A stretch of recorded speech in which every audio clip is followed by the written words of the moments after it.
1. Viva-se com um barulho desses. Reportagem. Fúvio Gianella Júnior e Mosair Salomão. A poluição sonora é um dos maiores males produzidos pela sociedade moderna, afetando a saúde de milhões de pessoas. Mesmo assim, muito pouco tem sido feito para diminuir o nível de ruído ambiental. O silêncio tornou-se um luxo, tanto que a poluição sonora está, segundo a OMS, Organização Mundial de Saúde, entre as 3 piores poluições que afligem a sociedade moderna. Apesar disso, a preocupação das autoridades e da própria população com o volume do ruído produzido nas grandes cidades, onde o problema se tornou crônico, é muito tímida. Um erro imperdoável. Os malefícios causados pelo excesso de barulho são imensos e difusos. Vão desde um simples desconforto até severas perdas auditivas. Mas a poluição sonora não prejudica apenas o funcionamento do aparelho auditivo. Já está comprovado, cientificamente, que pessoas expostas a altas intensidades de som, por prolongados períodos de tempo, têm comprometido as suas atividades físicas, fisiológicas e mentais. Um estudo recente do Centro da Ecologia Humana da Universidade de Cornell, nos Estados Unidos, realizado com crianças que frequentam escolas vizinhas a aeroportos, verificou que os jovens estudantes tinham maior dificuldade para aprender a ler e escrever, além de apresentarem sinais mais acentuados de estresse e de distúrbios cardiovasculares. Foto. O professor Fernando Pimentel, da UFMG, site na internet, discute problemas da poluição sonora. A advogada Lígia Verazorta conhece o problema de perto. Moradora do bairro de Moema, em São Paulo, SP, ela convive com o barulho dos aviões que pousam ou levantam voo do aeroporto de Congonhas, localizado próximo à sua residência. Quando vim morar aqui, o número de voos era muito menor, sobretudo os noturnos, lembra. Com o passar do tempo, o tráfego aéreo aumentou, e os problemas dos moradores que vivem nas imediações do aeroporto, também. É impossível falar ao telefone, ouvir música ou assistir à televisão, pois somos interrompidos pelo ruído dos aviões, reclama. Não é para menos. O rugido de um jato levantando voo atinge 125 decibéis, quando sua medição é feita a 100 metros de distância, um índice muito acima do indicado para o ouvido humano, que, sem qualquer proteção, suporta sons de até 90 decibéis, mesmo assim por períodos limitados de tempo. O termômetro do ruído. 140 dB, limite da dor, turbina de jato, 25 metros de distância. 125 dB, decolagem de jato, 100 metros de distância. 110 dB, banda de rock. 100 dB, britadeira. 90 dB, veículo pesado. 85 dB, trânsito. 65 dB, escritório comercial. 60 dB, conversa normal. 40 dB, sala de estar. 35 dB, biblioteca. 18 dB, campo. 0 decibel, limite da audição. Decibel é a medida usada para avaliar níveis sonoros, e sua escala acompanha a capacidade auditiva humana. Um valor de 10 decibéis acima da média de ruído de um ambiente significa 10 vezes mais barulho, 20 decibéis, 100 vezes mais ruído, 30 decibéis, 1000 vezes mais, e assim por diante.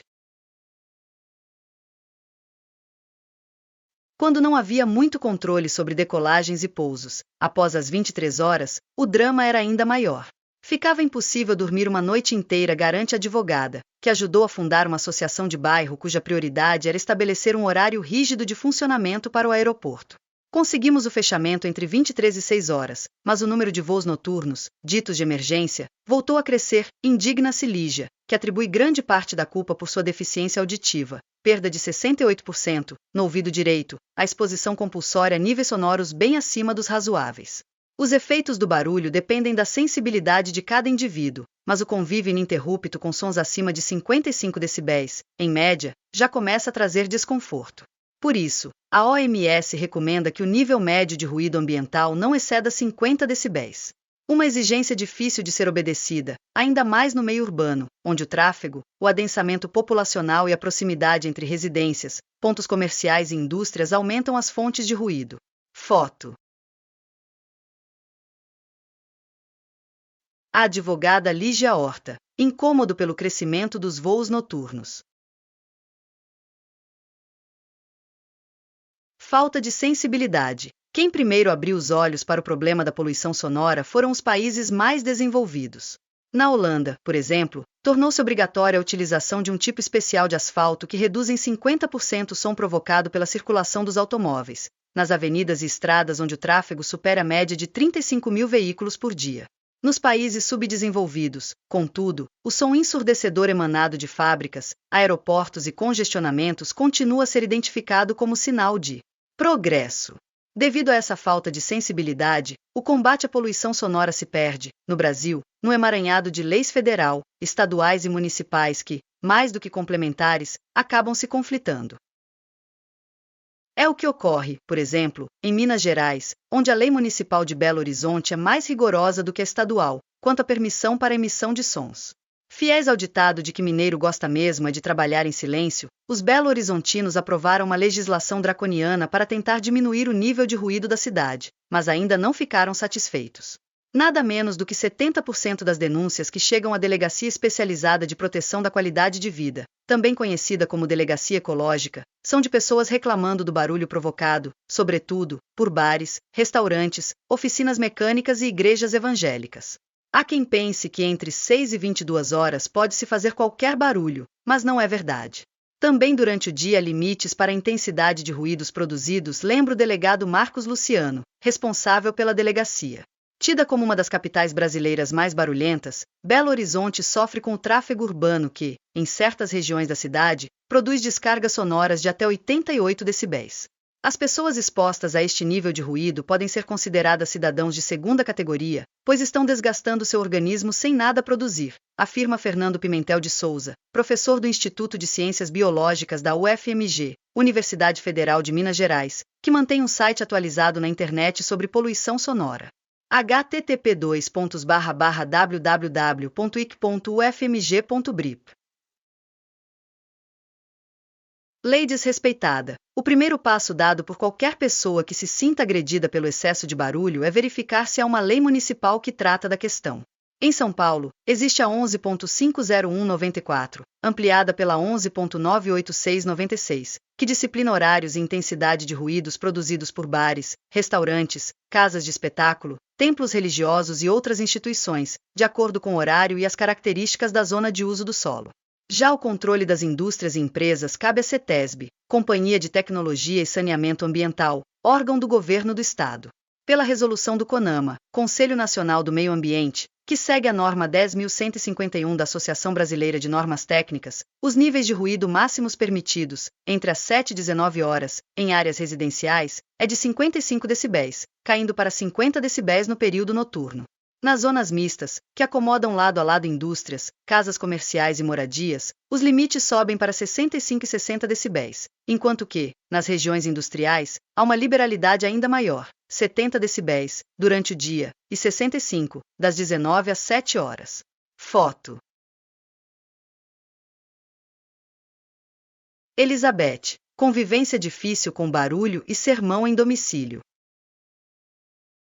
Ao receber uma denúncia, primeiro comunicamos o fato à fonte acusada para que ela tome providências. Se as reclamações persistirem, vamos ao local para fazer a medição e, caso os índices estejam acima dos previstos em lei, o estabelecimento é multado, podendo até ser fechado em caso de seguidas reincidências, afirma Juvelino Pereira Ribeiro, coordenador do PSIL, Programa de Silêncio Urbano, órgão da Prefeitura de São Paulo que atende queixas relativas à poluição sonora. Para confirmar o rigor com que a Prefeitura vem tratando a questão, Juvelino apresenta números. Em 1997, o PSIL recebeu 14.493 denúncias, tendo vistoriado 2.222 estabelecimentos, interditado 139 e aplicado 1.267 multas. Só no primeiro trimestre deste ano, o programa já contabilizava 1.062 novas queixas. De outubro de 1994 a fevereiro de 1996, o burburinho produzido em bares e restaurantes era o campeão de ocorrências, respondendo por 87,11% das reclamações. Foto.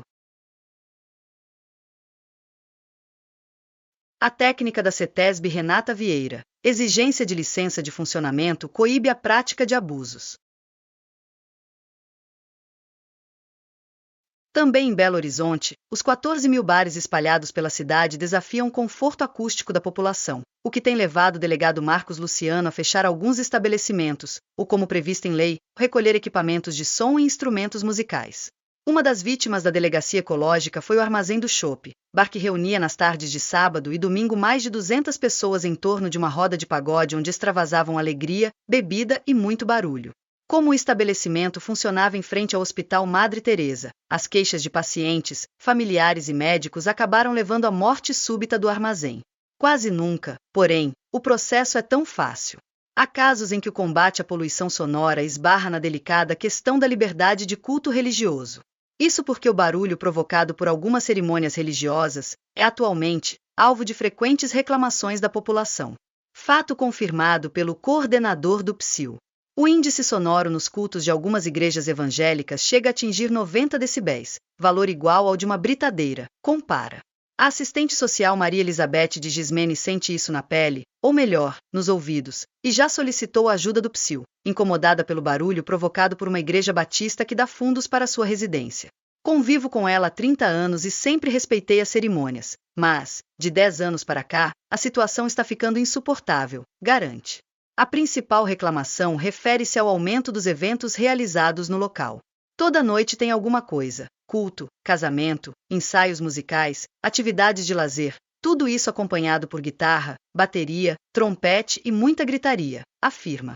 Como a igreja não conta com qualquer isolamento acústico, o som invade a casa de Elizabeth com toda a força de seus decibéis, impedindo que a família consiga ao menos conversar ou assistir à televisão. Somos obrigados a nos comunicar quase aos berros, jura. Abalada emocionalmente pela convivência com tanto barulho, a assistente social já pôs a casa à venda. Não encontrou nenhum interessado, chegou a conversar com o pastor da igreja, que se mostrou solidário, mas impotente para contornar a situação. Como a polícia não tem poder para cuidar desses casos, recorre ao PSIL, conta. A esperança de solucionar o problema logo se esvaiu quando os técnicos da prefeitura apareceram, por 2 vezes, às 6 horas da manhã para fazer a medição. Além de me acordar, reclamaram que não havia ali qualquer fonte de ruído, afirma indignada. Do som. Ossos chamados de martelo, bigorna e estribo, a cóclea, uma estrutura em formato de caracol, preenchida por um líquido. A função do tímpano e dos ossinhos é justamente concentrar essa energia sonora para que ela chegue à cóclea com força suficiente para vibrar o líquido nela contido. Na cóclea, pela ação das células sensoriais, a energia mecânica, vibratória, transforma-se, pelo processo de transdução, em energia elétrica que, através das células nervosas, neurônios, é conduzida ao sistema nervoso central e, dali, ao córtex cerebral, onde o som captado pela orelha é finalmente identificado. Desenho. Visão esquemática da orelha média. 1. Pavilhão auricular. 2. Meato acústico externo. 3. Tímpano. 4. Martelo, bigorna e estribo. 5. Cóclea.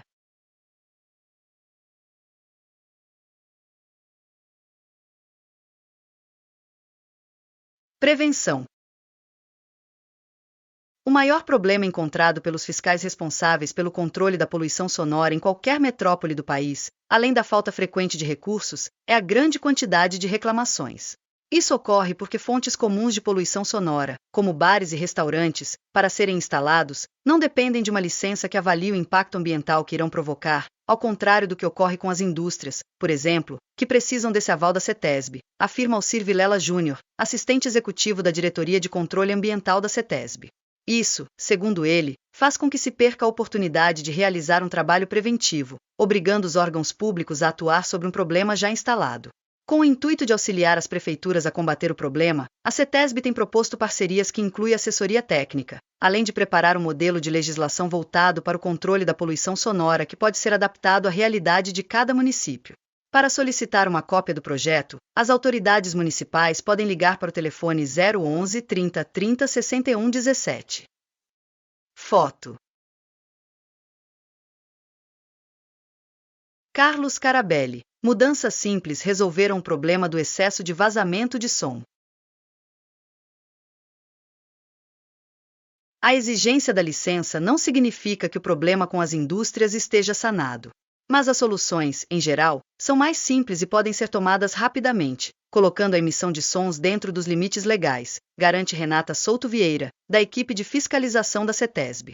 Foi o que aconteceu com a serralharia que Carlos Roberto Scarabelli e seus irmãos montaram em Itaquera, na zona leste de São Paulo. Quando instalamos nosso galpão, não tínhamos vizinhos, mas construíram uma residência encostada à serralharia e aí começaram as reclamações, conta. Na primeira medição, constatou-se um vazamento de som de 68 decibéis. Som de máquinas e revestindo parte do telhado com lã de vidro, conseguiu-se diminuir o índice de ruído externo para suportáveis 55 decibéis.